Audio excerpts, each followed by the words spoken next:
Gavan, bankers' pay and bonuses, always a subject that ignites heated debate.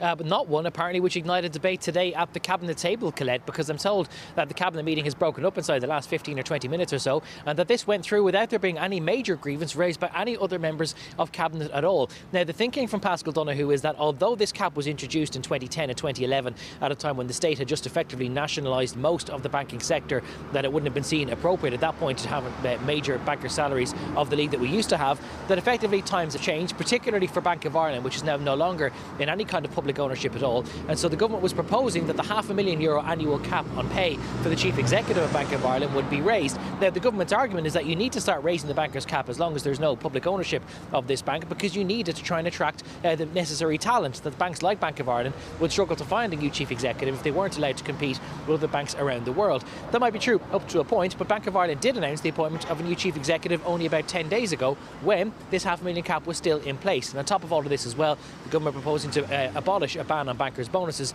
to allow bonuses of up to €20,000. No complaints in the Cabinet table, but there apparently will be some complaints in the Dáil, and indeed today a challenge for the government to bring this matter before the Dáil for TDs to decide upon.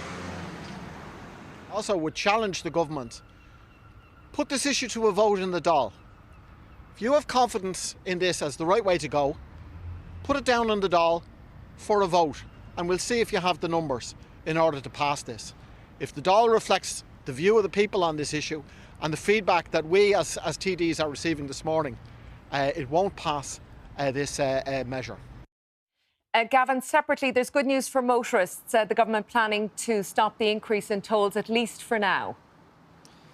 Yeah, that's right. This is an issue which has been parked, if you'll pardon the pun, at least for the next 7 months or so. There was due to be an increase in motorway tolls around the country effective from New Year's Day, but today the Cabinet has decided to defer that for 6 months. This in light of the ongoing cost of living crisis, and even though the increases would have been on an individual basis fairly modest, somewhere in the region of 10 cents for a lot of journeys, the government simply didn't believe that it was appropriate to put an extra burden on motorists at a time when so many families are struggling around the country with the cost of living. Now, what we don't know at this point is what this means for TII, Transport Infrastructure Ireland, the body responsible for managing the national roads, because they have said in a submission to the Oireachtas Transport Committee, which they're due to be addressing this evening, they say an increase like this was necessary because most of the contracts are linked to the cost of living, that they are required to increase tolls along those lines, but also that any suspension or deferral of that would result in a shortfall on the national roads budget and the cost of maintaining all those roads. We don't know this lunchtime whether the government's deferral means that they're simply going to be given some sort of extra state handout, or whether they're going to be forced to live on slightly less means for the first 6 months of next year.